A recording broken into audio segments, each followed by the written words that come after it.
Hello friends, welcome back to Farhas recipe. ഇന്ന് ഞാൻ പരിചയപ്പെടുത്തുന്നത് ഒരു സ്പെഷ്യൽ ബിരിയാണിയാണ്, ഫ്രൈഡ് ചിക്കൻ ബിരിയാണി. ആദ്യം തന്നെ ചിക്കൻ ഒന്ന് മസാല തേച്ച് പിടിപ്പിക്കണം.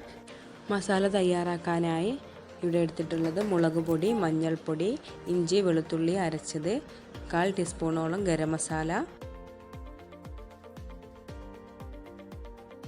3 സ്പൂൺ കോൺഫ്ലവർ. ഇനി ഇതിലേക്ക് ഒരു ചെറുനാരങ്ങ പിഴിഞ്ഞെടുക്കാം. ചെറുനാരങ്ങയുടെ നീരാണ് എടുക്കുന്നത്. ഇതിലേക്ക് ആവശ്യത്തിനുള്ള ഉപ്പ് ചേർത്ത് കൊടുക്കാം. ഇതൊന്ന് മിക്സ് ആക്കിയതിന് ശേഷം ഒരു മുട്ട പൊട്ടിച്ചൊഴിക്കാം. ഇനി എല്ലാം കൂടെ നന്നായി മിക്സ് ചെയ്തെടുക്കാം.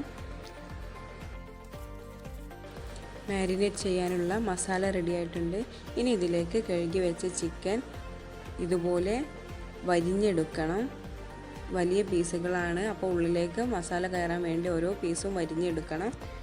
ഇനി ഇത് മസാലയിലേക്കിട്ട് മസാല തേച്ച് പിടിപ്പിക്കാം. മസാല തേച്ച് പിടിപ്പിച്ച ചിക്കൻ 2 മണിക്കൂറോളം ഇരിക്കണം, എന്നാലേ ഇതിലേക്ക് മസാല പിടിക്കുകയുള്ളൂ.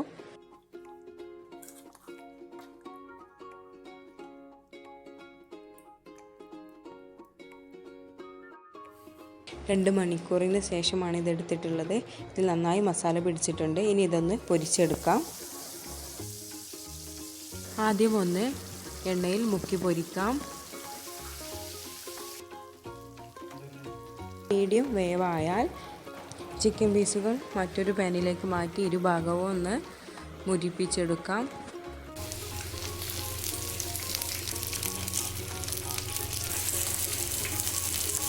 ചിക്കൻ പീസുകളെല്ലാം പൊരിച്ചെടുത്തിട്ടുണ്ട്.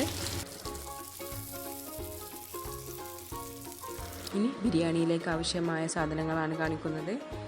ഉള്ളി, തക്കാളി, ക്യാരറ്റ് ചെറുതായി അരിഞ്ഞത്, വെളുത്തുള്ളി, ഇഞ്ചി അരച്ചത്, പച്ചമുളക്, ചപ്പ്, പുതിന. ബിരിയാണിക്കുള്ള മസാല തയ്യാറാക്കാനായി ഒരു പാത്രം വെച്ചിട്ടുണ്ട്. ഇതിലേക്ക് കറുവയില, കറുകപ്പട്ട, ഏലക്ക, ഗ്രാമ്പൂ ഇവ ചേർത്ത് ഒന്ന് ചൂടാക്കിയെടുത്തിട്ടുണ്ട്. ഇനി ഇതിലേക്ക് 2 ടീസ്പൂണോളം നെയ്യ് ചേർത്ത് കൊടുക്കാം. ചിക്കൻ പൊരിച്ചെടുത്ത എണ്ണയാണ് ചേർത്തിട്ടുള്ളത്. ഇതിലേക്ക് ഇനി ഉള്ളി ചേർത്ത് വഴറ്റിയെടുക്കാം.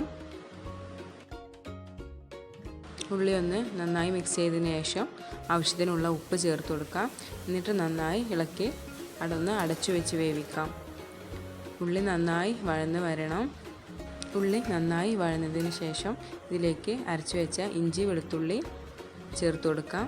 ഇനി ഇതിലേക്ക് തക്കാളി ചേർത്ത് കൊടുക്കാം. നന്നായി മിക്സ് ചെയ്യാം. അടച്ചു വെച്ച് വേവിക്കാം. ഇടയ്ക്കൊന്ന് അടി പിടിക്കാതെ നോക്കണം. കുറച്ച് മഞ്ഞൾപ്പൊടി, ഗരം മസാല ചേർത്ത് കൊടുക്കാം. ഗരം മസാല കുറച്ച് കൂടുതൽ ചേർക്കുന്നത് നല്ലതാണ്. നന്നായി മിക്സ് ചെയ്യാം. മസാല ഒന്ന് റെഡിയാകുമ്പോഴേക്ക് നമുക്ക് അരി ഒന്ന് വേവിച്ചെടുക്കാം. ഇതിനായി വെള്ളം വെച്ചിട്ടുണ്ട്. ഇതിൽ ഏലക്ക, കറാമ്പട്ട ചേർത്തിട്ടുണ്ട്. ആവശ്യത്തിനുള്ള ഉപ്പ് ചേർത്ത് കൊടുക്കുക. എന്നിട്ട് വെള്ളം തിളക്കുമ്പോൾ അരി ചേർത്ത് കൊടുക്കാം. ഇതിലേക്ക് 2 ടീസ്പൂണോളം ഗീ ചേർത്തിട്ടുണ്ട്. ഒന്ന് തിളച്ചതിന് ശേഷം ഇതിലേക്ക് അരിഞ്ഞു വെച്ച ക്യാരറ്റ് ചേർത്ത് കൊടുക്കാം. അരി വേവായി വന്നിട്ടുണ്ട്. ഇനി ഇതൊന്ന് വെള്ളം വാർത്തെടുക്കാം. മസാല ഇവിടെ റെഡിയായിക്കൊണ്ടിരിക്കുന്നുണ്ട്. ഇതിലേക്ക് ഇനി മല്ലിയില, പുതിനയില അരിഞ്ഞു വെച്ചത് ചേർത്ത് കൊടുക്കാം. നന്നായി മിക്സ് ചെയ്യാം. മസാല നന്നായി റെഡിയായി വന്നിട്ടുണ്ട്. ഇതിലേക്ക് കുറച്ചുകൂടെ മല്ലിയില ചേർത്തിട്ടുണ്ട്. ഇനി ഇതിലേക്ക് പൊരിച്ചു വെച്ച കുറച്ച് ചിക്കൻ പീസുകൾ ഇട്ട് കൊടുക്കാം. ഇതൊന്ന് നന്നായി മിക്സ് ചെയ്തെടുത്തിട്ടുണ്ട്. ഇനി ബിരിയാണി ഒന്ന് ഗാർണിഷ് ചെയ്യാനുള്ള ഉള്ളി, അണ്ടിപ്പരിപ്പ്, മുന്തിരി ഇവ ഒന്ന് നെയ്യിൽ വറുത്തെടുക്കാം.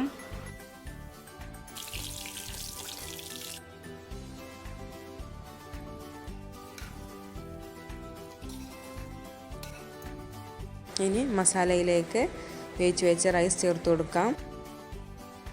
2 ലെയറായിട്ടാണ് ഇത് ദം ചെയ്യുന്നത്. ഫസ്റ്റ് റൈസ് കുറച്ചിട്ടതിന് ശേഷം അതിന് മുകളിൽ പുതിനയില, മല്ലിയില, ഉള്ളി, മുന്തിരി ഇവ വറുത്തെടുത്ത് ചേർത്ത് കൊടുക്കാം. ഇനി ഇതിന് മുകളിലായി കുറച്ച് മസാല വെച്ച് കൊടുക്കാം. ഇനി ഇതിന് മുകളിലായി റൈസ് വീണ്ടും ചേർത്ത് കൊടുക്കാം. ഇനി ഫുള്ളായി ഗാർണിഷ് ചെയ്ത് ദം ചെയ്യാം. ഇതിന് മുകളിലായി നെയ്യ് ഒഴിച്ചു കൊടുക്കണം. ഇതിന് മുകളിലായിട്ട് ഞാൻ പൊരിച്ചു വെച്ച ചിക്കൻ പീസുകൾ വെച്ച് കൊടുക്കുന്നുണ്ട്. ചിക്കൻ പീസുകൾ വെച്ച് കൊടുത്തതിന് ശേഷം കുറച്ചുകൂടെ നെയ്യ് ഒഴിച്ചു കൊടുക്കാം. അടച്ചു വെക്കാം. നമ്മുടെ ഫ്രൈഡ് ചിക്കൻ ബിരിയാണി റെഡി ആയിട്ടുണ്ട്. ഈ വീഡിയോ എല്ലാവർക്കും ഇഷ്ടപ്പെട്ടെന്ന് വിചാരിക്കുന്നു. ഇഷ്ടപ്പെട്ടെങ്കിൽ ലൈക്ക് ചെയ്യുക, കമൻറ്റ് ചെയ്യുക. എപ്പോഴും പറയുന്ന പോലെ ചാനൽ സബ്സ്ക്രൈബ് ചെയ്യുക. Thank you for watching.